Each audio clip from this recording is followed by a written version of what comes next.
Welcome back to another edition of the Wolverine.com podcast, the Balas and Skene show here at the Wolverine.com. You're breathing a little heavy into your mic there, Oh, Skene. Did you? sorry, man. Sorry. That's We were just that's. talking about the Lions last I play and know. Hutch getting held, and I was all hot and bothered. I was bothered too, but then you know what? I thought it's the Lions. Something's going to happen. They're going to finish 8-9 or whatever. With all due respect to all Lions fans out there, I've seen this movie before. We should have seen this coming after the big win over Kansas City, but you know what? It is what it is. We swallowed the Kool Aid, as Doug Skene would like to say, and here we I are. didn't. But I didn't have yeah, any.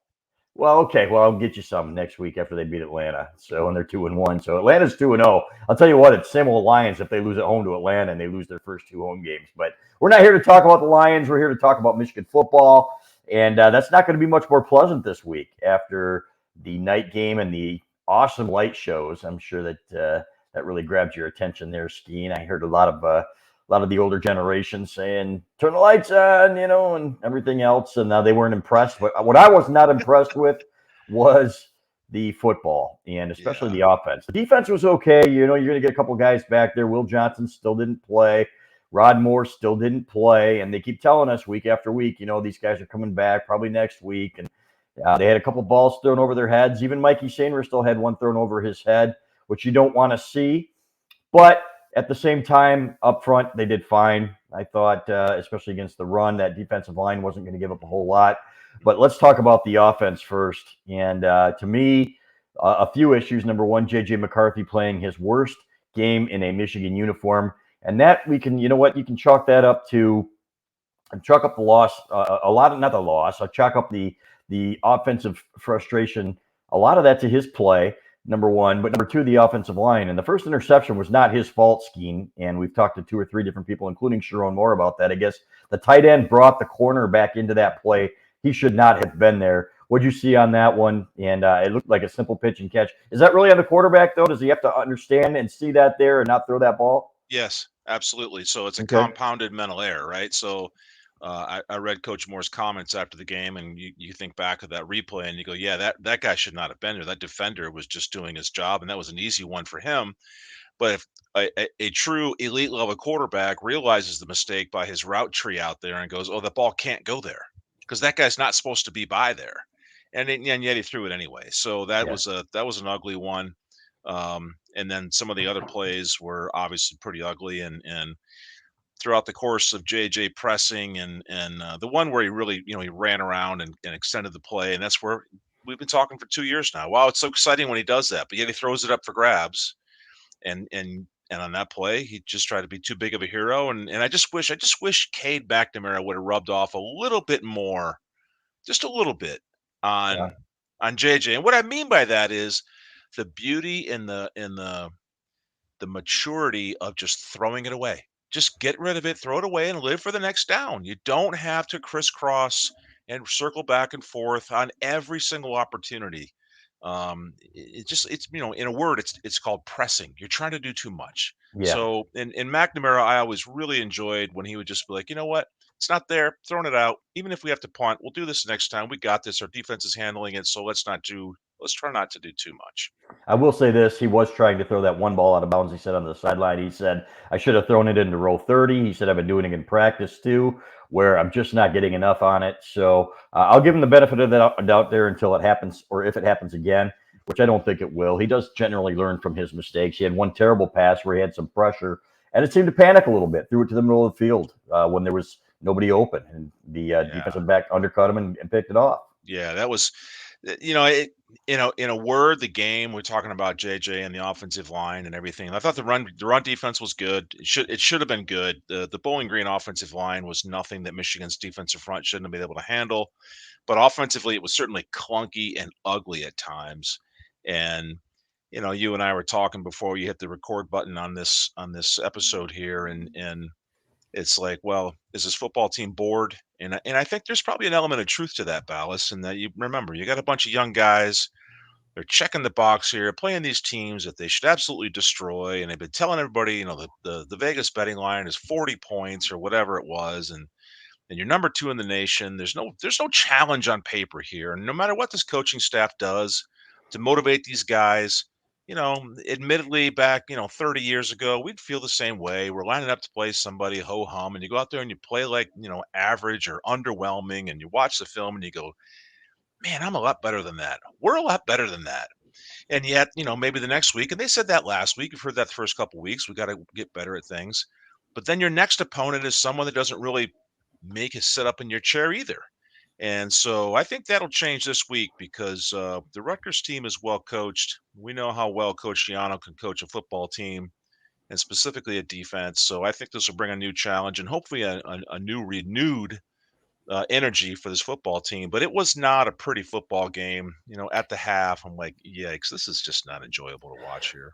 Yeah, let's be honest. Each opponent got worse as we went through this schedule. So these guys are probably thinking, all right, let's fast forward to Rutgers, and then okay, let's go to Nebraska. Nebraska's not playing great, but I'll tell you what, if Michigan plays like they did Saturday night, they're going to have trouble with some of these opponents. But here's the thing, man, they're probably not going to. If we're being honest, these teams are going to have their attention. They're going to go to Nebraska. A lot of the guys that were there before are going to remember the challenge that they had with that team in that environment. They're going to be excited about it. There's nothing exciting about going on a Saturday night to see Michigan play Bowling Green. New light show or not. Or not. It's like Scott Loeffler, or Bowling Green's coach, said. There it is, Skene. For those who can't watch, Skene is doing the light show. I think it's I think that's Morse code for Hey, get us out of here. But I was impressed with turning the lights on and off. I was impressed. That was fantastic. And then the Amazing Blue came out. Woo! So, but now get off our lawns. But here's the thing, man. There was nothing exciting about it. Now these guys, you know what? Rutgers is capable of hanging with these guys for a while. And with the shortened game, and I keep just saying it, 44 offensive plays this week. And part of it was because they were giving the ball away. Part of it was because Bowling Green, under quarterback Camden Orth, I think his name was, did pretty well in the first quarter. Second stringer, third stringer. They were moving the football balance. They were getting a little first bit. downs and moving the football, and it's like, what is going on here? Yeah, the sustained drives and so I again, it's like it's just sort of a bunch of bored young men and want to play the game and just get through the thing. And the lights didn't have any impact on it, Balas. Are you sure? No, I don't think so. Can you say that definitively? I can say it without question. The on-off switch on the lights didn't have anything to do with quarterback play. We'll check the analytics on that for you young guys that like to live by analytics. Although statistically now, analytically, the performance of the Michigan football team with the on-off light switch is not good. Maybe we should go back to the lights just being on. We're going to talk about that in a second, and you're going to give us some numbers here. But first, I want to tell you about Home Field Apparel, homefieldapparel.com. Home Field, a premium collegiate apparel brand based in Indianapolis. You've seen the stuff. Last week, we wore the Big Ten championship apparel from 1992. Doug Skene, yours is on the way. It's fantastic. Fits great, feels great. I've been wearing it all week, which is why I'm not wearing it today. It's in the laundry. I'm going to have to get some more, but commitment to creating incredibly comfortable, officially licensed apparel with vintage college designs, some old school stuff too. Growing collection of over 150 plus colleges to choose from, including your favorite teams. I had somebody ask me if Grand Valley was on there last week. Absolutely they were, and they bought something. They said it's fantastic, and they love it. So dedication to delving into the archives and history of each school. Lots of Big Ten championships to choose from for Michigan. A national championship, of course, in football and basketball in my lifetime. Lots of Final Fours and hoops, but they discover unique logos, mascots, iconic moments to create thoughtfully designed apparel. Authentic, nostalgic, perfect for showing off team pride as college football returns. I love it. I've been wearing my Big Ten championship shirt, Skene, as you know, 1992. Had a few people call me old, which I took exception to. I'm older, might be the right term, but great comfort and quality. Homefieldapparel.com, folks. Wolverine 23 is a code for you for 15% off any first order with Home Field. Again, absolutely love it. So I want to say how much we appreciate them as a sponsor. Homefieldapparel.com and Wolverine 23 for 15% off. So watch for yours, Skene. They didn't even charge you extra for the extra fabric because you're a big fella, obviously, as an offensive lineman. And we are going to talk, and we're going to talk about offensive line. All right, your thoughts. Did these guys take a step backward? And I thought the line looked actually a little bit better when they moved Carson Barnhart back to right tackle and they had Ladarius Henderson there at left at Yeah, I times. was watch yeah, I was watching Ladarius play at left tackle and Barnhart. Hmm. I think there might be something there. It's a familiar spot, Barnhart at right. Right. And here's the thing that stuck out to me is like, okay, week 3, are we really switching this around, this combination? And I guess yes, the answer is yes. We're still playing around with this proper tackle lineup. And I tell you what, it's got to be set by now. You can't be into week 4 or 5 and still rotating your tackles. You've got to get that offensive line set. So hopefully whatever Coach Moore's combination is going to be going into Big Ten football season now, this is it. I I thought with Darius played just fine at left tackle, and Barnhart obviously can play right. Um, Hitting in there at in the first half at right tackle, and some of the leakage that we had in pass protection, and we got a quarterback running around. As a unit, this is not where I had hoped it would be in week 3. I'm still not hitting any kind of panic button, but it should be awfully tight, right? You sort of related to an NFL season where you go through your preseason and we're relating the September schedule to mixing some guys in, seeing who can play, what the proper combinations are. But here going into the end of September, going into Big Ten season, I would think this starting five would be all set. We'd be ready to go. We clearly know who's in the interior there with Nugent and our two veteran offensive guards. It's time to get this tackle situation set, and let's go. Yeah, and I thought Barnhart looked more comfortable at right. And am I wrong? Is it? I didn't watch it specifically enough on film to say, okay, he's better over here. Just to the eye test, it looked like they were better when Barnhart was on the right side of the line. It's hard to say. I'd have to go back and watch the productivity and say, okay, is he moving better out of that right-handed stance? Does he have better relationship with Zincher over there on the right side and pass protection? And really break that down. It's hard to tell from just watching a TV copy one evening, last night watching the football game. So but it clearly there's got to be a comfort level. He's been practicing and playing it for the last 2 or 3 years there. So and just this fall playing over there at left. It's not that he can't play left. It's just that, like you're saying, he might be more comfortable at right. And if Ladarius, who was a left tackle before he got to Michigan, if he can step in there and do it, then let's do it. And obviously Trente comes in on the extra tight end position yesterday. I saw him in there at the on the edge of the offense, and I think he brings a little bit of a spark. He presents a problem for a combination block out there, but obviously, he's a veteran guy who's played a lot of football, so he's a plus out there. Michigan has a top 7 offensive line group, right?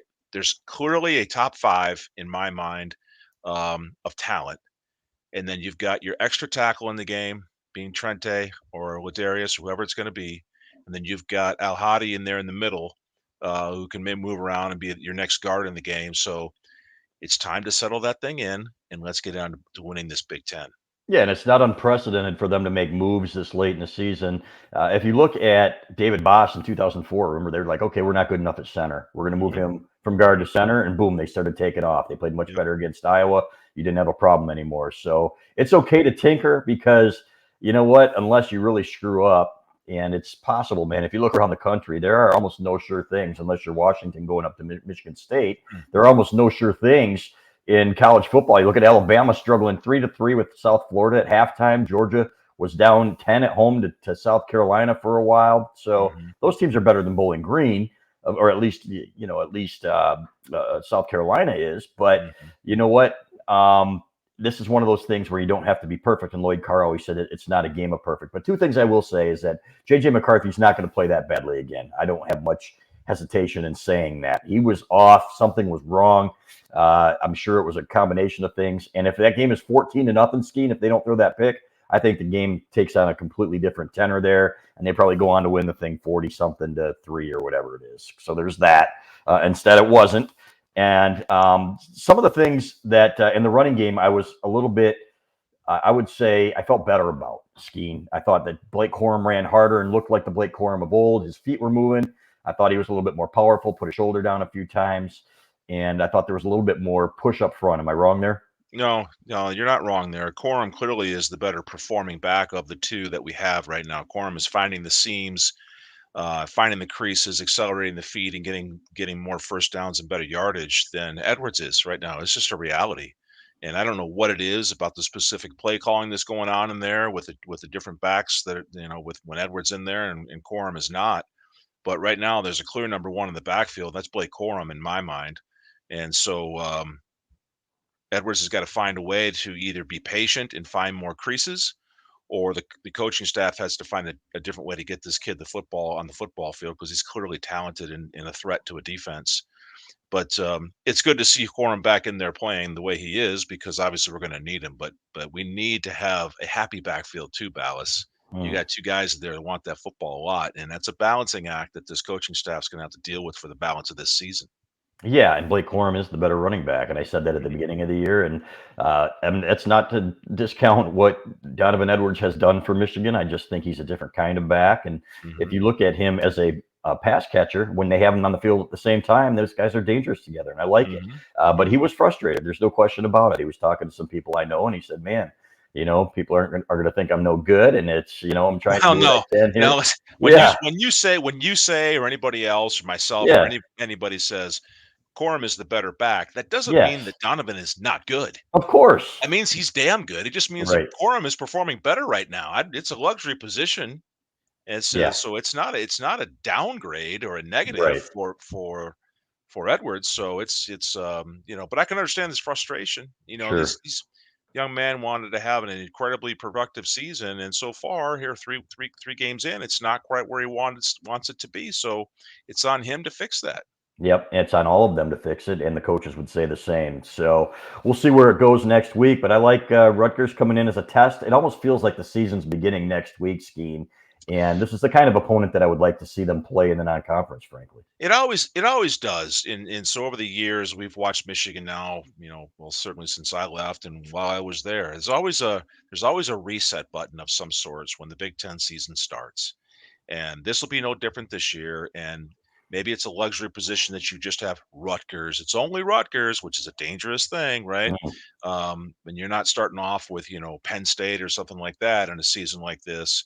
But I would expect there'll be a rejuvenated enthusiasm come next weekend to open up this Big Ten title defense campaign that this football team now gets to take on. And so we should see more enthusiasm. We should see a tighter effort, a cleaner effort. And if we don't, Ballas, if we don't, now I'm going to start raising that yellow flag and saying, okay, Mhm. maybe this team is not a top five team. But Right. hey, speaking of top fives, we coming into the season, we want to talk about offenses and where we thought this offense needed to be to challenge for the national title. Yeah. Through week three, passing offense in college football right now, Michigan is ranked 61st, and rushing offense, Michigan is ranked 68th. Yeah. Not where we want to be after 3 weeks against these opponents. I Not wouldn't good have enough. guessed it. I would not have said No. so. No. No, and you know what? We kind of made excuses for them, 2 weeks in a row. I'm not making any excuses for them this week. It just wasn't good enough. It was sloppy, and maybe one excuse that you didn't have your head coach there. But at the same time, I remember when Bo Schembechler wasn't there for a bowl game, and Gary Moeller stepped in, and that thing looked like a well-oiled machine in the Hall of Fame Bowl. I think that was before you got there, if I'm Hmm. not mistaken. After It the was. Yeah. 1987 season, the year before you got there, they looked pretty darn good. So. But And that's another thing, right? So Coach Harbaugh's coming back. Big Ten season starts. So hopefully all falls into place and the game day, situation without having your head football coach there. That's obviously gone. I'm sure he'll come in fired up, ready to go. It's a season opener for him.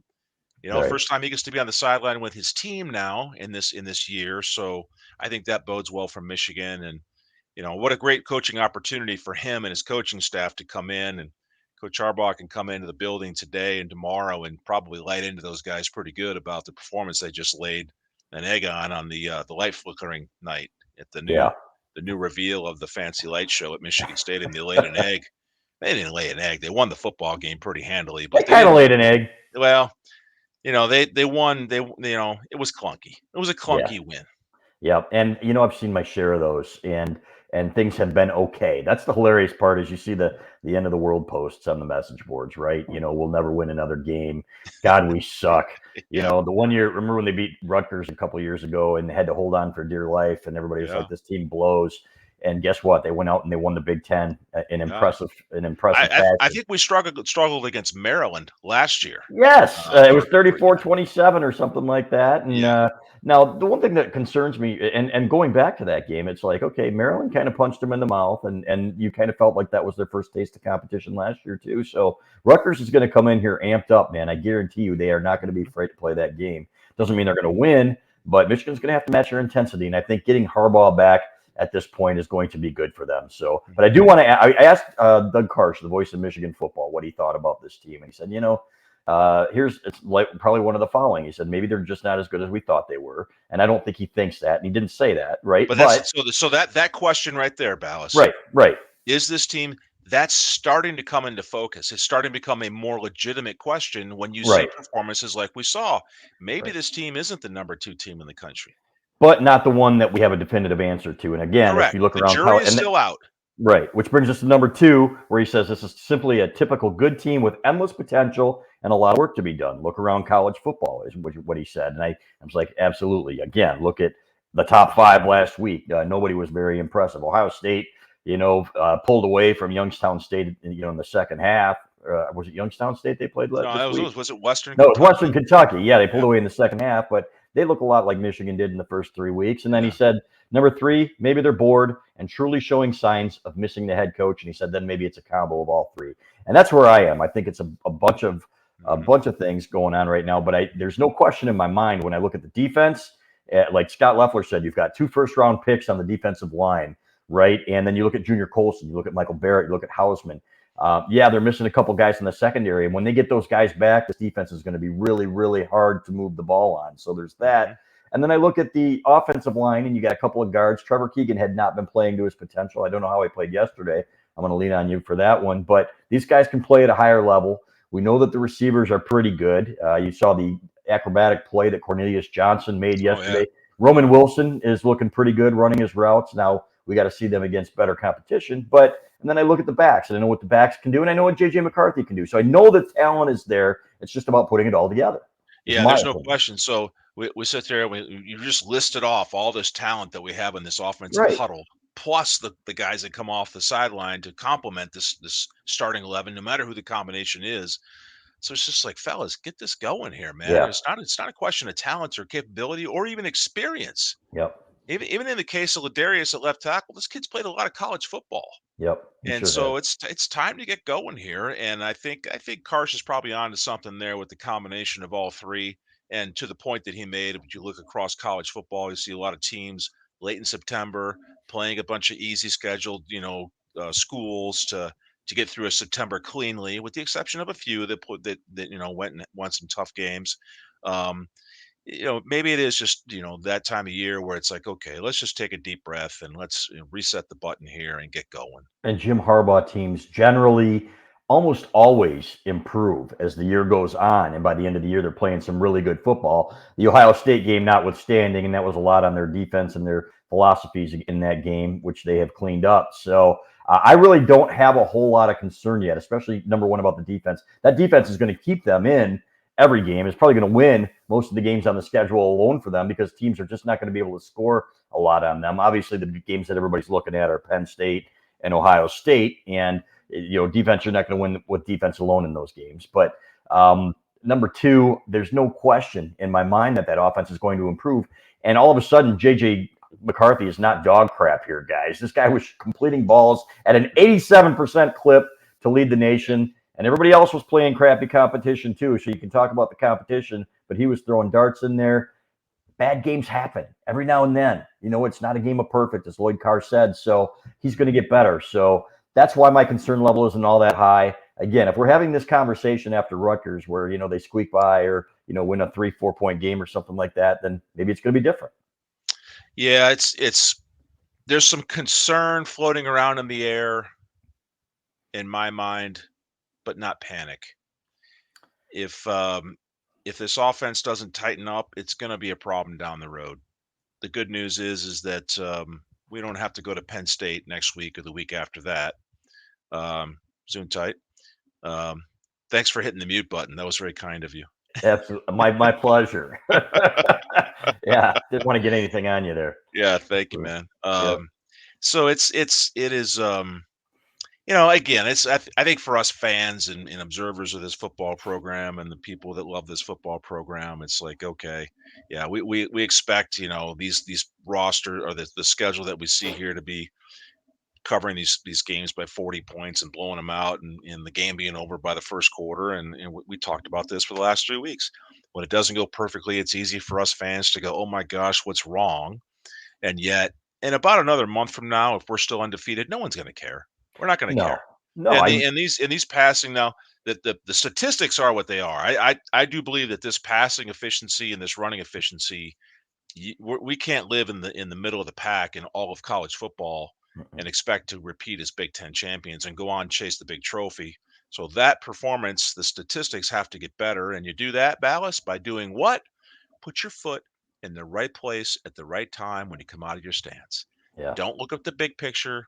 Work on your technique and your individual responsibilities as a guard, tackle, center, tight end. Doesn't matter what it is. Do the fundamentals, and the rest will take care of itself. All right. How are the interior guards playing? I want to know in the interior line as a whole. Did they get better? Did they get worse? Did they stay the same this week? Were there some things that they needed to clean up? Trevor Keegan and Zach Zinner are two guys that are supposed to be one of the best tandems in the country. Are they starting to show it? What did they show you on Saturday? Yeah, I kind of put him on par with the first few performances here. I mean, there was just been flashes, short yardage and goal line where it's like they just roller skated the whole defensive front into the end zone or get a first down. And then there's been times where it's an obvious short yardage situation where we didn't get a first down against, gosh, who we even played last week? I can't even remember who it was. It was UNLV. UNLV. There you go. Sorry. And so it's not perfect. And in the Ohio State games in the last couple seasons and key moments against Penn State, when everybody in the world knows what you're about to do and that they did it anyway, Right. we're not quite there yet. And at times, and even in last night when Corum had a couple of his nice runs, I saw some really nice combos of either Zinter and Nugent or Nugent and Keegan getting the down lineman to linebacker. I'm like, ooh, that looks really nice. That was good. That was clean. And so there's plenty of flashes of it. And I would say even most of the time they're blocking pretty well. But that's not the expectation for these guys. These guys are these guys are high performing guards at Michigan, and there's enough experience up there that it's time now. So if you got to think of a chart balance of improvement, that thing should advance pretty steeply here getting into this part of the season. We should see these players really, start to dial in their capabilities, and the looseness and the leakers there in the middle should become pretty far and few between. And what that looks like for us as we're watching the game, no tackles for loss. You Yeah. can't have guys standing in the backfield. You can't have a looper that or on a pass pro that somehow gets on somebody's hip. Yeah. Those tiny little things go away, and it doesn't take much to lose it. But that's what great offensive lines do. They don't allow someone to get on someone's hip. They pass off those games of a defensive line really, really well all the time. And that's Yep. where they got to get to here in short order. Let's talk about the rest of the Big Ten here, and we'll come back and finish up with Michigan at the end. But how much college football did you watch yesterday? Were you out doing some mountain biking, or what were you doing there? Well, here's a story. Here's a true story, Ballast. This Uh-oh. this last weekend, I officiated a wedding on Friday afternoon. Really? Yes, really. O- This o- happened Officially officiated? officially. I Wow. officially officiated a wedding up in Okay. Cadillac this weekend for a family member. Nice.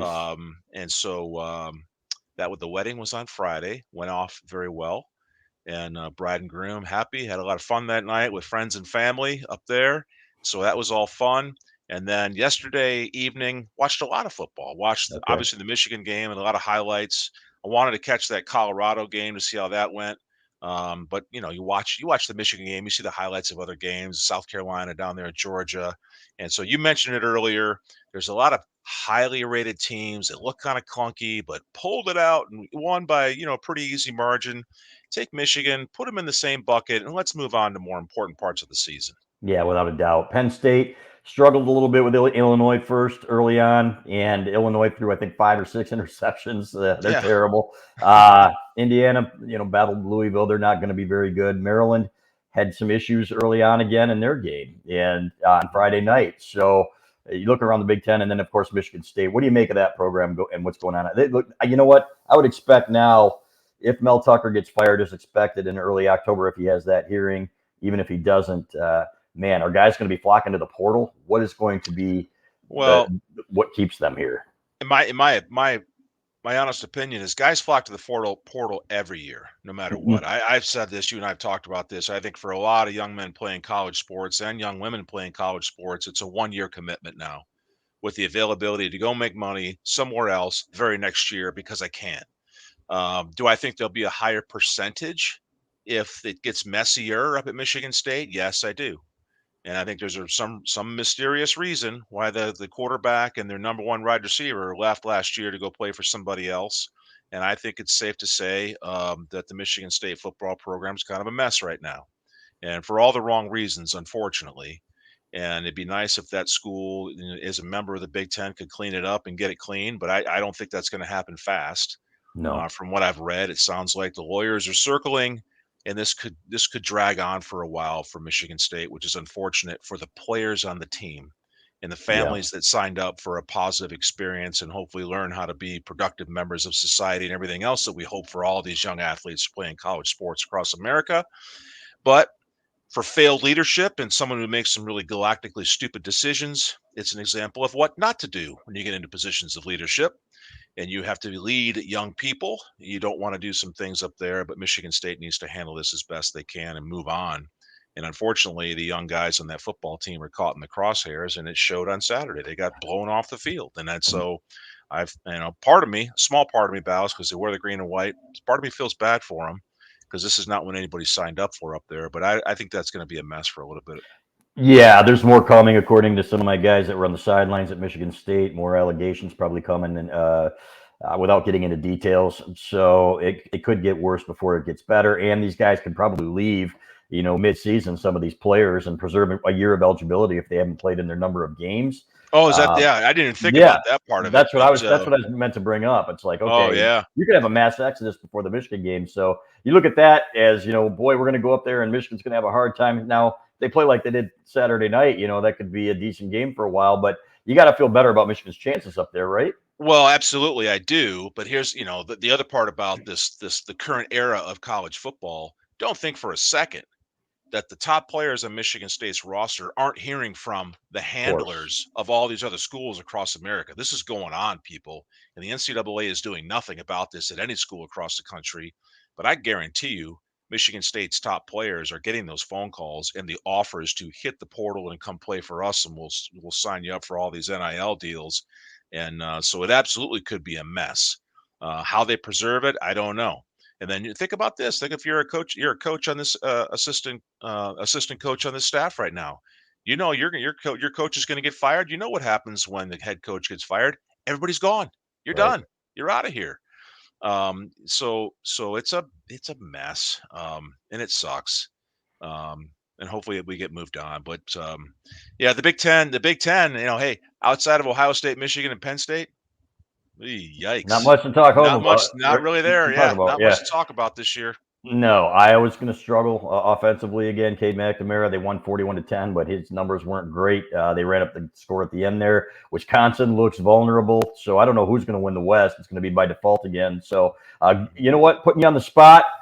Who wins the Big Ten East and who wins the Big Ten based on what you've seen through 3 games? I'm still in on Michigan. I'm Mm-hmm. still in just because of the experience, the combination of things we talked about earlier. Michigan, I fully expect to win this Big Ten, not because I have the maize and blue hat on here or the maize and blue sunglasses. I do believe that they will find a way to get this done. It'll come down to us in Ohio State. Um, Penn State presents a unique challenge, but as we talked about before, Franklin is still the head coach there, and he finds a way to lose big games all the time. It's just what he does. And so Michigan still wins this thing, but they got to get cleaner faster in order to Yeah, do it. and we'll see if they can do that this week. He's Doug Skene, Michigan's 5-time Big Ten champion, former NFL standout for the New England Patriots. And Doug, appreciate it, man. We will do this again next week. Hey, thanks for having me, Balas. Go Blue.